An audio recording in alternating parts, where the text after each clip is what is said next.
Welcome to this explainer. Today we're descending straight into a grim, dark, gothic fable to unravel a truly terrifying literary and philosophical archetype. We call him the Pale Cynic.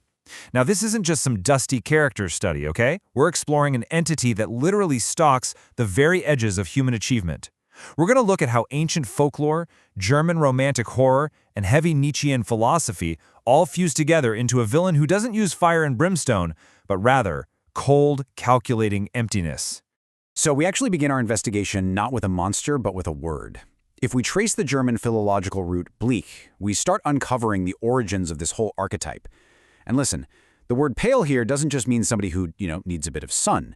In Middle High German, bleak signifies a deathly, ashen state. It's literally the color of a corpse or a fading ghost. By looking at this root, we realize the Pale Cynic is an entity defined entirely by his proximity to death and utter emptiness. Chapter 1. Birth of the Dead Dog. Let's dive right into this dark genesis, right where ancient philosophy collides with a very specific kind of linguistic corruption. This contrast really brilliantly illustrates what we're dealing with here. In classical Greek kinismos, the ancient cynics rejected societal conventions, right? Why? Well, because they wanted to live out in raw, untamed nature. But the German philological variant completely corrupts that original idea. Instead of embracing the wild, the Pale Cynic turns inward. He weaponizes language and human reason itself, turning it into an instrument of absolute negation. And because of this deep linguistic corruption, the Pale Cynic is often referred to in philological terms as the dead dog. You see, a traditional cynic might enthusiastically bark at political corruption, trying to inspire change. But the dead dog? He turns human reason into a weapon. He uses it not to bark, but to bite the very throat of vitality itself.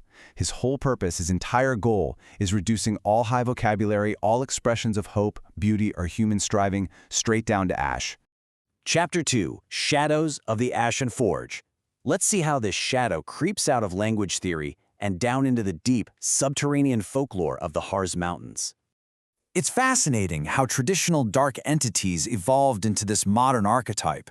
In German legends, you've got this Verga, those dark subterranean dwarf smiths who hoard gold, and you have the Alpe, the night fiends who steal human breath just out of pure envy for the sunlit world above. Well, the Pale Cynic takes their ancient folkloric spite and he mechanizes it. He becomes the master of a cold black forge. But he's no longer crafting legendary swords for heroes like the dwarves did. Oh no, instead he builds iron cages to trap the human spirit. And rather than just stealing breath in the night, his goal is to completely paralyze the human will to ascend entirely. Which brings us to a really chilling, recurring motif in these mountain legends. Whenever a hero attempts to climb the legendary Blocksberg Mountain, seeking some sort of spiritual awakening, they inevitably meet a figure at the crossroads. Yep, it's the Pale Cynic, appearing as an ash-faced wanderer. He doesn't draw a sword and fight the hero. Actually, it's much worse. He simply offers the traveler a drink from his flask. It's a dark brew that instantly and permanently paralyzes the traveler's will to climb even one step higher. Chapter 3. The Clockwork Anti-Faust. Now, it's super interesting how this subterranean folklore eventually morphs into this creeping, mechanical horror within German literature. Here we see the terrifying inverse of Johann Wolfgang von Goethe's Faust. Faust is completely defined by Streben, that restless, burning desire for infinite life, knowledge, and experience. He's the ultimate symbol of human greatness and striving, right? Well, the Pale Cynic is the exact opposite. He represents the absolute cessation of movement. If Faust is the roaring fire of human ambition, the Pale Cynic is the cold, dead vacuum of space that extinguishes it. So what exactly are the traits of this anti-Faustian automaton? Well, he shares the calculating nihilism of Faust's demon, Mephistopheles, the spirit that constantly denies. But the Pale Cynic lacks all of Mephisto's dark wit and charisma. Drawing heavily from the uncanny valley of E.T.A. Hoffman's romantic horror, think the Sandman archetypes, he's presented as this terrifying master clockmaker. He looks at living, breathing human beings and sees only poorly constructed machines. His ultimate, horrifying goal, to correct us by ripping out beating human hearts and replacing them with cold, rotating brass cogs. Chapter 4. Venom of the Last Man.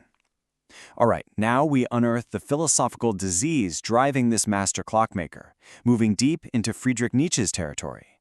Why does he want to replace our hearts with machinery? Let's take a look. The absolutely crucial point here is a profound existential sickness. The Pale Cynic is fueled purely by the venom of resentment. He is essentially Nietzsche's tarantula. Because he lacks the internal light and the strength to become the Übermensch or Overman, he is completely consumed by a hidden, simmering malice toward anyone who does possess the strength to create their own values. He is just fundamentally sick with envy. And because of this sickness, he preaches a doctrine of Gleichmacherei, which basically translates to flattening and leveling. But listen, he preaches absolute equality not out of any genuine love or compassion for the downtrodden. No way. It's born from a desperate, nihilistic urge to drag the exceptional down into the mud. He literally cannot stand human exceptionalism. By enforcing this absolute flattening, he acts as the midwife for Nietzsche's letzter Mensch, the last man, ushering in an age of total, inescapable spiritual stagnation. Chapter 5. Architect of the Hollow Hive. Let's pull all these threads together now.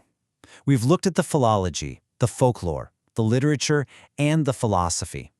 So let's see how they all synthesize into a terrifying societal architect. The Pale Cynic doesn't need to conquer the world through traditional tyranny, fire, or bloodshed. Honestly, that requires way too much passion. Instead, he conquers through a terrifying process of structural optimization.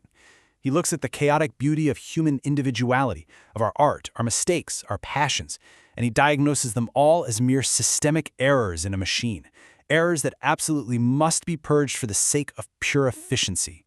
Which brings us to the archetypal paradox of the immortal void. The Pale Cynic fuses the cold precision of German high industrialism with deep philosophical nihilism. He redesigns society into a flawless, unfeeling engine, where every single citizen becomes an identical, comfortable, but utterly hollowed-out cog. And what makes him truly terrifying is his permanence. He's immortal precisely because he is already dead inside. He's completely immune to the despair that destroys ordinary men.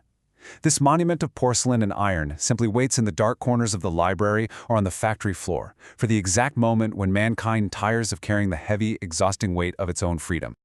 As we wrap up this explainer, we're really left to wrestle with a dark realization. When we look around at modern industry's obsession with cold, mechanical perfection and structural optimization, we have to ask ourselves, is the Pale Cynic already at work among us? Have we willingly traded our Faustian striving, our chaotic human exceptionalism, just to sit comfortably as hollowed-out cogs in the cage of the last man? It is a dark thought for sure, but an absolutely essential one to ponder. Thank you so much for joining me on this deep dive into the Ashen Void. Keep questioning the structures around you, and whatever you do, never let go of that will to ascend.